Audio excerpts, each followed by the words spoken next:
ಮುಂಜಾಗ್ರತೆ ಕೆಲಸಕ್ಕೆ ಮುನ್ನುಗ್ಗುವಾಗ ಗುರು ಹಿರಿಯರ ಆಶೀರ್ವಾದವನ್ನು ಪಡೆದು ಹೋಗು ಮಗ. ಇದು ನಿನಗೆ ಶ್ರೀರಕ್ಷೆಯಾಗಿರುತ್ತದೆ. ಅದಕ್ಕಾಗಿ ಅರಸನಾದಂತಹ ಧರ್ಮಜನಿಗೆ ಮನಸಾರೆ ವಂದಿಸಿದೆ. ತಾಯಿಯಾದಂತಹ ಸುಭದ್ರಾದೇವಿ ಯಾವ ತಾಯಿಯ ಹೊಟ್ಟೆಯಲ್ಲಿ ಪುಣ್ಯಗರ್ಭದಲ್ಲಿರುವಾಗ ಈ ಚಕ್ರವ್ಯೂಹವನ್ನು ಭೇದಿಸುವಂತಹ ವಿದ್ಯೆಯನ್ನು ನಾನು ಪಡೆದೆನೋ ಅಂತಹ ಪುಣ್ಯಗರ್ಭೆಗೆ ನಮನಗಳನ್ನು ಸಲ್ಲಿಸಿದೆ. ನೇರವಾಗಿ ಉತ್ತರೆಯ ಬಳಿ ಹೋದೆ. ಈ ಹೊತ್ತು ತುಂಬು ಗರ್ಭಿಣಿಯಾದಂತಹ ಉತ್ತರೆ ನನ್ನ ಸಾಂಗತ್ಯವನ್ನು ಬಯಸಿದಳು.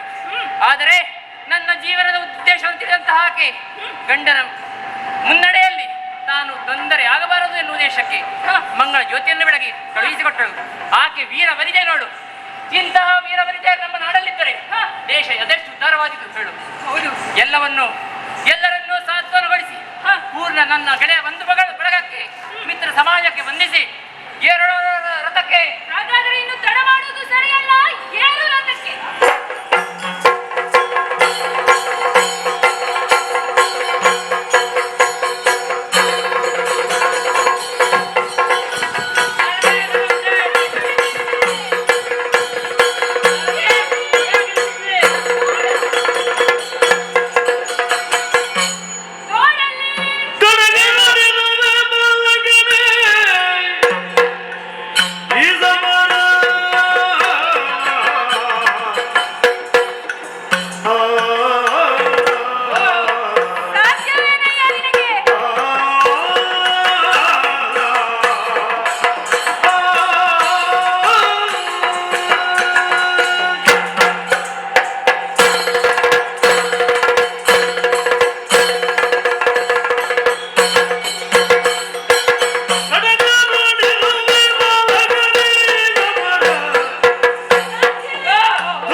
ನಿನ್ನನ್ನು ನೋಡುವಾಗ ಹೋ, ನನ್ನ ಮಗ ಲಕ್ಷ್ಮಣನ ನೆನಪು ಬರುತ್ತೆ. ಓಹೋ, ಹಾಗಂತ ಹ, ಏರಿಕೊಳ್ಬೇಡ. ಹ, ಹೊಗಳಿಕೆಯ ಮಾತಲ್ಲ. ಹ್ಮ್, ನೀನು ಉಪವನದಲ್ಲಿ ಹ, ಚಿಣಿಕೋಲು ಚೆಂಡು ಬುಗುರಿ ಆಡಬೇಕಾದ್ರೆ ನೀನಿಂದು ಓಹೋ, ಯುದ್ಧರಂಗಕ್ಕೆ ಬಂದಿದ್ದೀಯ. ಹ, ದೊಡ್ಡಪ್ಪ ತಪ್ಪು ಮಾಡ್ಲಿ, ಹ, ಸಂಬಂಧದಲ್ಲಿ ನಾನು ನಿನಗೆ ದೊಡ್ಡಪ್ಪ. ಹ್ಮ್, ನಿನ್ನಪ್ಪ ಹ್ಮ್. ಅರ್ಜುನನಿಗೆ ಹ, ನಾನು ಅಣ್ಣಯ್ಯ ದುರ್ಯೋಧನ. ಓಹೋ, ಹಾಗಾಗಿ ಹ, ಹೇಳ್ತಾ ಇದ್ದಾರೆ ಕೇಳು. ಮಕ್ಕಳಾಟ ಬೇಡ. ಹ, ನೀನು ಕುರುವಂಶದ ಬೆಳೆ. ಹ, ನೀನು ಕಳೆಯಲ್ಲ, ಹ. ತೊಲಗಾಚೆ. ಏನೋ ಗೌರವ.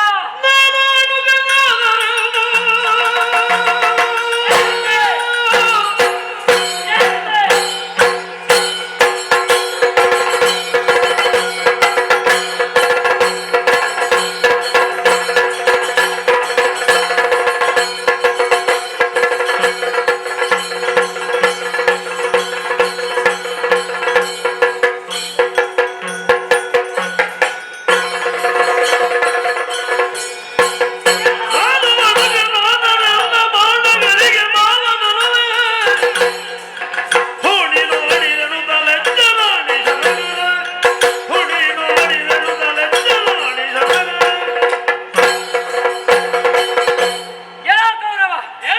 ರಣರಂಗದಲ್ಲಿ ಬಂದು ಬುದ್ಧಿವಾದ ಹೇಳುವವರು ಸ್ಪಷ್ಟವಾಗಿ ಯೋಚಿಸಬೇಕಿತ್ತು.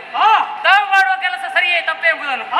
ಅದು ಬಿಟ್ಟು ಯುದ್ಧ ಕ್ಷೇತ್ರಕ್ಕೆ ಬಂದಾಗ ನೀನು ಹೋಗಿ ಆಟವಾಡು, ನಿನಗೆ ಬೇರೆ ಆಟ ಸಲ್ಲ, ಈ ಆಟ ಸಲ್ಲದು ಎಂದು ಹೇಳುವ ಬದಲು ಹೌದಲ್ಲ? ಕ್ಷತ್ರಿಯ ಕುಮಾರರಿಗೆ ಯಾವುದು ಆಟವೋ ಅದನ್ನ ತೋರಿಸುತ್ತೇನೆ. ಬಾ ಮುಂದೆ.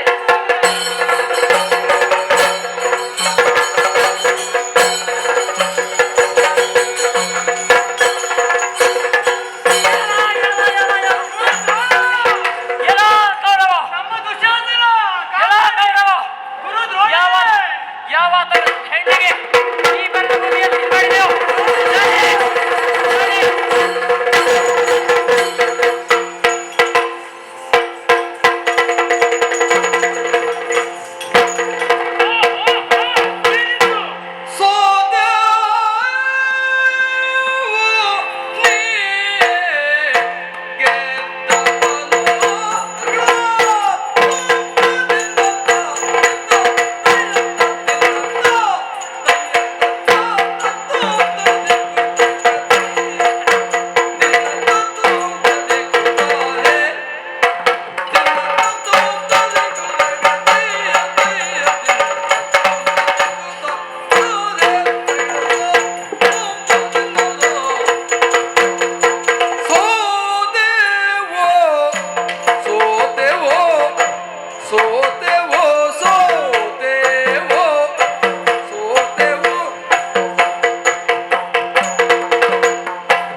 ಕಾರಣವನ್ನ ಕೇಳಲಾಗಿ ಹಾ ಕೆಲವರು ಹೇಳಿದರು ನಾವು ಸೋತೆವು, ಹಾ ಇನ್ನು ಕೆಲವರು ಹೇಳಿದರು ಹಾ ಇಲ್ಲ ಅವ ಗೆದ್ದ. ಓಹೋ ಸೋಲಿನಲ್ಲಾಗಲಿ ಗೆಲುವಿನಲ್ಲಾಗಲಿ ಹಾ ಸ್ವಲ್ಪ ಯೋಚಿಸುವ ಮತಿಯುಳ್ಳವರು ಹಾ ಆ ಹುಡುಗನಿಗೆ ಎಂತ ಹೊಡೆಯುವುದು, ಆ ಹುಡುಗನನ್ನ ಎಂತ ಕೊಲ್ಲುವುದು. ಓಹೋ ಆಗ ನನ್ನ ಅರಿವಿಗೆ ಬಂತು, ಅವರು ಸೋತದ್ದು ಸತ್ಯ, ಆದರೆ ನೀನು ಗೆದ್ದವ ಅಲ್ಲ. ಹಾ ಎಲ ಬಾಲಕ, ನನ್ನಂತಹ ಓರ್ವ ಮುದುಕ ಸತ್ತರೆ ಹಾ ಮುದುಕನ್ ಓರ್ವನೇ ಸತ್ತಂತೆ. ಹಾ ನಿನ್ನಂತಹ ಎಳೆಯ ಹುಡುಗ ಸತ್ತರೆ ಒಂದು ವಂಶ ನಿರ್ನಾಮವಾದಂತೆ. ಅದಕ್ಕಾಗಿಯೇ ಹಾ ಶಿಶು ಹತ್ಯೆ ಎನ್ನುವಂತಹದ್ದು ಮಹಾಪಾತಕಗಳ ಸರಣಿಯಲ್ಲಿ ಹಾ ಶಾಸ್ತ್ರದಲ್ಲಿ ಹಾ ಘೋರವಾದುದು ಓಹೋ ಎಂದು ಪುಸ್ತಕದಲ್ಲಿ ನಮೂದಿಸಲ್ಪಟ್ಟಿದೆ. ಓಹೋ ಹಾಗಂತ ಹಾ ನಮ್ಮ ಔದಾರ್ಯವನ್ನಲ್ಲ, ಹಾ ದೌರ್ಬಲ್ಯ ಎಂದು ಬಗೆಯಬೇಡ. ಓಹೋ ಆಚಾರ್ಯನಾದಂತಹ ನನಗೆ ಪಾಪವೂ ಗೊತ್ತು, ಪ್ರಾಯಶ್ಚಿತ್ತವೂ ಗೊತ್ತು. ಎಚ್ಚರ. ಆಚಾರ್ಯರೇ,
ಧರ್ಮ ವಿಮರ್ಶೆ ಮಾಡ್ತಾ ಇದ್ದೀರಿ. ಹೌದಪ್ಪ, ಆಚಾರ್ಯರ ಗುಣವೇ ಅದು. ಧರ್ಮ ಬೋಧನೆ ಮಾಡಿದವರು ನೀವು. ಆದರೆ ಈ ಹೊತ್ತು ಧರ್ಮವನ್ನು ಹೇಳುವಂತಹ ನೀವರು ನಿನ್ನ ಅಪ್ಪನಿಗೆ ಉಪದೇಶಿಸಿದವ ನಾನು. ಈ ಹಿಂದೆ ಗೌರವನ ಆಸ್ಥಾನದಲ್ಲಿದ್ದಾಗ ಅಧರ್ಮ ನಡೆದಾಗ ಕಣ್ಣು ಮುಚ್ಚಿ ಕುಡಿದಂತಹ ನೀವು ಈ ಹೊತ್ತು ಮಾತ್ರ ಧರ್ಮದ ವಿಮರ್ಶೆ ಮಾಡ್ತಾ ಇದ್ದೀರಲ್ಲ. ಯಾವ ಶಿಷ್ಯ ಅಧರ್ಮದ ಹಾದಿಯಲ್ಲಿ ಕುಡಿದಾಗ ಆತನನ್ನು ದಂಡಿಸದೆ ಸಮರ್ಥಿಸದೆ ನೀವು ಸಪೋರ್ಟ್ ಅವರಿಗೆ ಉತ್ತೇಜನ ಕೊಡುತ್ತೀರೋ ಅಂತಹ ಸಂದರ್ಭದಲ್ಲಿ ನೀವು ಆ ಧರ್ಮದಲ್ಲಿ ಪಾಲ್ಗಾರರಾದಂತೆ ಯಾರೇ ಅಧರ್ಮಿಗಳು ಯುದ್ಧ ಕ್ಷೇತ್ರದಲ್ಲಿ ಎದುರಾದರೆ ಆಚಾರ್ಯರು ಗುರುಗಳು ಎನ್ನುವುದನ್ನು ಬಿಟ್ಟು ಬರುವ ಬ್ರಾಹ್ಮಣ ಕ್ಷತ್ರಿಯ ಧರ್ಮವನ್ನು ಪಡೆಯುವುದಕ್ಕೆ ಮುಂದಾದರೆ ಕ್ಷತ್ರಿಯರಾದಂತಹ ನಾವು ದಂಡಿಸುವುದಕ್ಕೆ ಮುಂದಾಗಬೇಕಾಗುತ್ತದೆ. ಅದಕ್ಕಾಗಿ ನೋಡೋಣ. ನಿದರ್ಶನಗಳನ್ನ ಸಿದ್ಧಾಂತಗಳಿಂದ ಪ್ರತಿಪಾದಿಸಬೇಡ. ಇದು ಪ್ರದರ್ಶನದ ವೇದಿಕೆ.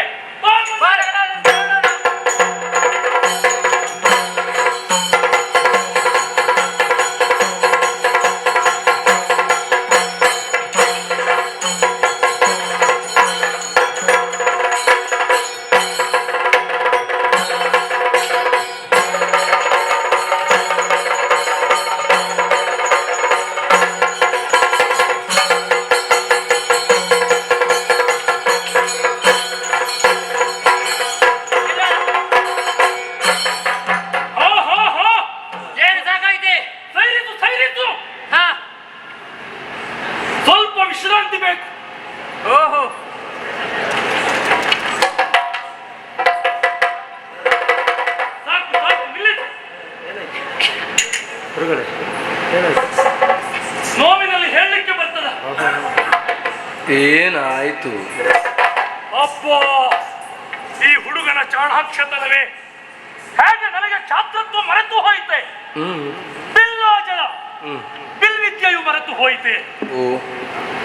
ನನ್ನ ಈ ಬಿಲ್ ವಿದ್ಯೆಗೆ ಅತಿ ಪ್ರಮುಖವಾದಂತಹ ಕೊಡುಗೆ ಈ ಬಲಗೈಯ ಹೆಬ್ಬೆರಳು. ಅದನ್ನೇ ಘಾತಿಸಿದನಲ್ಲ. ನೆನಪಾಯ್ತು. ಪ್ರಾಯಶ್ಚಿತ್ತ ಏಕಲವ್ಯನಿಂದ ಗುರುದಕ್ಷಿಣೆ ನೆಪದಲ್ಲಿ ನಾನು ಪಡೆದದ್ದು ಇದನ್ನೇ ಅಲ್ಲವೇ? ಇರಲಿ, ಛಾತ್ರತ್ವವನ್ನೇ ಹಂಬಲಿಸುತ್ತಿರುವಂತಹ ಕೆಲವರು ನಮ್ಮಲ್ಲಿದ್ದಾರೆ. ಕರ್ಣ, ಯುದ್ಧವನ್ನು ನೀನು ಮುಂದುವರಿಸಯ್ಯ.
ಮೆಚ್ಚಿಕೊಂಡಿದ್ದೇನೆ.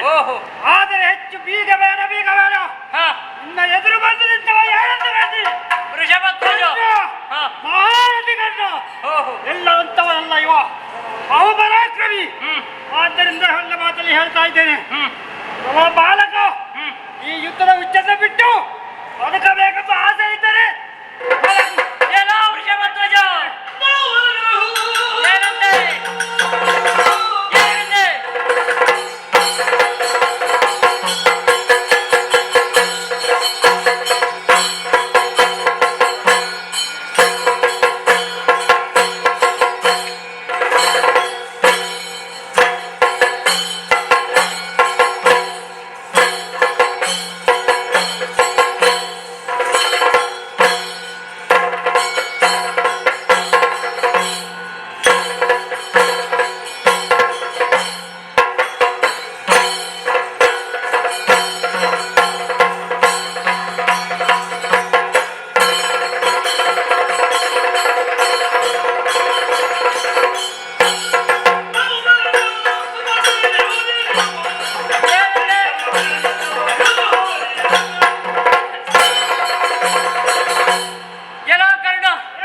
ಇವತ್ತಿನಗೆ ಬಾಲಕನಾಗಿ ಕಂಡೆ.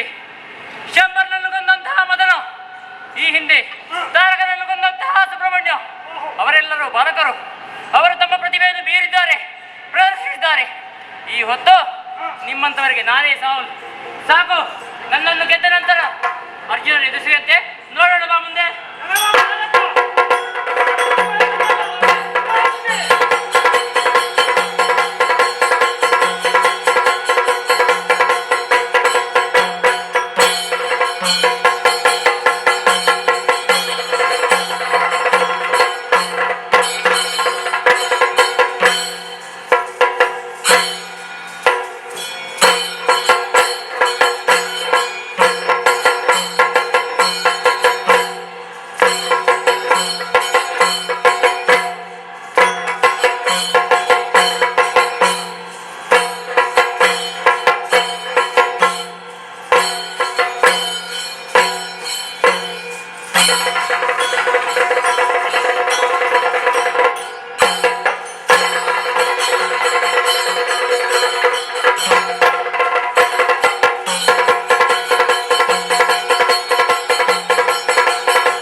ಪಂಥಾಹ್ವಾನವನ್ನು ಸಿಕ್ಕುವನಿ ಇಲ್ಲಿಗೆ ಬಂದಿದ್ದೇನೆ.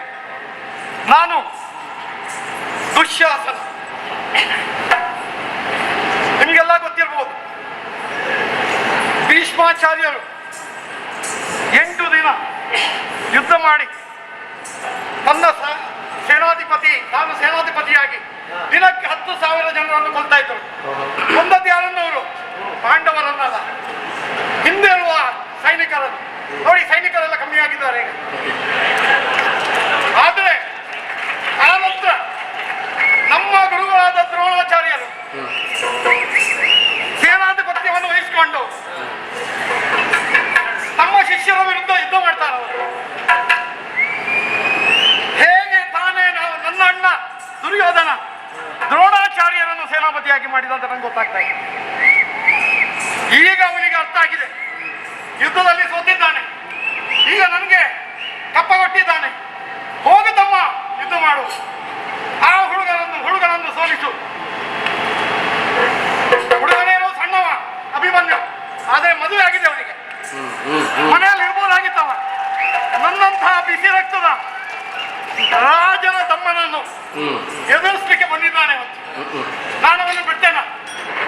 ಅವನು ನಾನು ಹೇಗೆ ಯುದ್ಧ ಮಾಡ್ತಾ ಇದ್ದೇನೆ ಅಂದ್ರೆ, ಹಿಂದೆ ಸಮುದ್ರ ಮಥನದಲ್ಲಿ ರಾಕ್ಷಸರು ಮತ್ತು ದೇವತೆಗಳು ಯುದ್ಧ ಮಾಡುವಾಗ ದೇವತೆಗಳು ಹೇಗೆ ಯುದ್ಧ ಮಾಡಿದ್ರು, ಹಾಗೆ ಇವತ್ತು ನಾನು ಯುದ್ಧ ಮಾಡಿ ಹಸ್ತಿನಾಪುರವನ್ನು ನಮ್ಮ ಕೈಯಲ್ಲಿ ಇಟ್ಕೊಳ್ತೇವೆ. ಎಲ್ಲಿದ್ದಾನ ಹುಡುಗ?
ಎಲ್ಲರೂ ಓಡುತ್ತಿರುವಂತಹ ಹೊತ್ತಿಗೆ ನೀ ಮುಂದೆ ಬರ್ತಾ ಇದೆಯಲ್ಲ, ಏನು ಅಟ್ಟಹಾಸ ನಿನ್ನದು, ಏನು ಅಟ್ಟಹಾಸ? ನಿಲ್ಲಿಸು ನಿನ್ನ ಅಹಂಕಾರದ ಮಾತು. ಹಿಂದೆ ನಿನ್ನಪ್ಪ, ನಿನ್ನ ದೊಡ್ಡಪ್ಪ ಅವರು ಯುದ್ಧಕ್ಕೆ ಬರ್ಬೋದಾಗಿತ್ತು. ಹೌದು. ನೀವು ಯಾಕೆ ಬಂದಿ? ಎಲ್ಲಿಗೆ ಯಾರು ಹೋಗ್ಬೇಕು ಅಲ್ಲಿಗೆ ಅವರು. ನೀನು ಸಣ್ಣ ಹುಡುಗ, ನಾನು ಯುದ್ಧ ಮಾಡೋದಿದ್ರೆ ಅದು ಅರ್ಜುನ ಅಥವಾ ನಿನ್ನ ದೊಡ್ಡಪ್ಪ ಭೀಮ ಅವರೊಟ್ಟಿಗೆ ಮಾತ್ರ ಯುದ್ಧ ಮಾಡುವ. ಯುದ್ಧ ಮಾಡುವಂತಹ ನನ್ನ ಇಚ್ಛೆ. ನಿನ್ನನ್ನು 1 ನಿಮಿಷದಲ್ಲಿ ಕೊಂದು ಮುಗಿಸ್ತವನೆ. ಯಾರು ಯಾರನ್ನು ಕೊಲ್ಲುತ್ತಾರೋ ನೋಡೋಣ ಮುಂದೆ.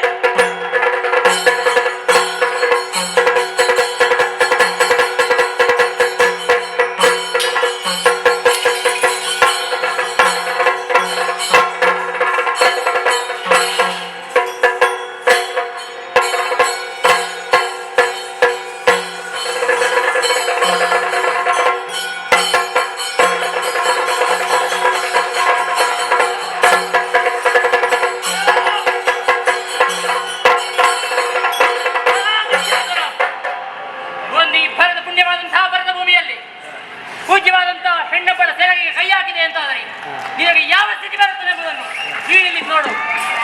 ನಿನ್ನನ್ನು ಜೀವಂತ ಇಲ್ಲಿ ಧ್ವಂಸ ಮಾಡಿ ಬಿಡೋಣ ಹೇಳಿದರೆ, ನಿನಗಾಗಿ ನನ್ನ ದೊಡ್ಡಮ್ಮ ಆ ದ್ರೌಪದಿ ದೇವಿ ಬಿಚ್ಚಿದ ಕೇಶರಾಶಿಯಿಂದ ಕಾಯುತ್ತಿದ್ದಾಳೆ. ಆ ಭೀಮಸೇನ ನಿನ್ನನ್ನು ಧ್ವಂಸ ಮಾಡುವುದಕ್ಕೆ, ನಿನ್ನ ತೊಡೆ ಮುರಿಯುವುದಕ್ಕೆ ಕಾಯುತ್ತಿದ್ದಾನೆ. ಅದಿಲ್ಲವಾದರೆ ಈ ಕ್ಷಣದಲ್ಲಿ ನಿನ್ನ ಕಾಲ ಕತ್ತರಿಸಿ ಬಿಡುತ್ತದೆ. ಆದರೂ ನೀನು ಮಾಡಿದ ಕೇಯ ಕೃತ್ಯಕ್ಕೆ ನಿನ್ನನ್ನು ಕೊಂದು ಆ ಪಾಪ ಕಟ್ಟಿರುವುದಕ್ಕೆ ನಾನು ಸಿದ್ಧನಿಲ್ಲ. ಜನ್ಮಕ್ಕೆ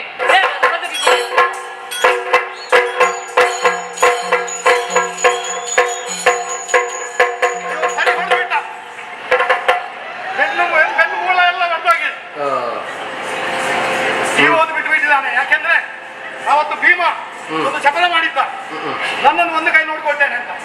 ಅವನಿಗೋಸ್ಕರ ನನ್ನನ್ನು ಇವತ್ತು ಬಿಟ್ಬಿಟ್ಟಿದ್ದಾನೆ.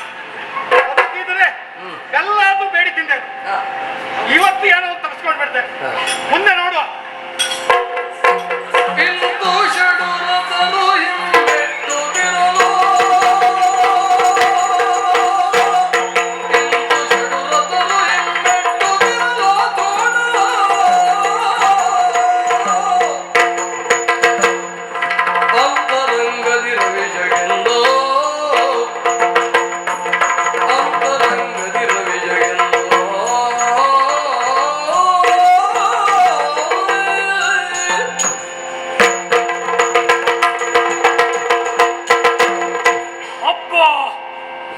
ಈ ಅಭಿಮನ್ಯುವಿನಲ್ಲಿ ಇರುವಂತಹದ್ದು ಓರ್ವ ವ್ಯಕ್ತಿಯ ಶಕ್ತಿಯಲ್ಲ, ಅದು ಯಾವುದೋ ನಿಸರ್ಗದ ಶಕ್ತಿ. ಇನ್ನು ಕ್ಷಣ ಕಾಲದಲ್ಲಿ ನಮ್ಮನ್ನೆಲ್ಲ ನುಚ್ಚು ಕುಚ್ಚುಗೊಳಿಸುವಂತ ಶಕ್ತಿಯ ಆತನಲ್ಲಿ ಅವತರಿಸುತ್ತಾ ಇದೆ. ಇದೊಂದು ನಿಗೂಢ ರಹಸ್ಯ. ಆತನನ್ನ ನಿಯಂತ್ರಿಸಲೇಬೇಕು. ಅದಕ್ಕಾಗಿ ಓ ಕರ್ಣ, ಇಂತಿವನ ಕೂಡೆ ಕಾದಾಡುವ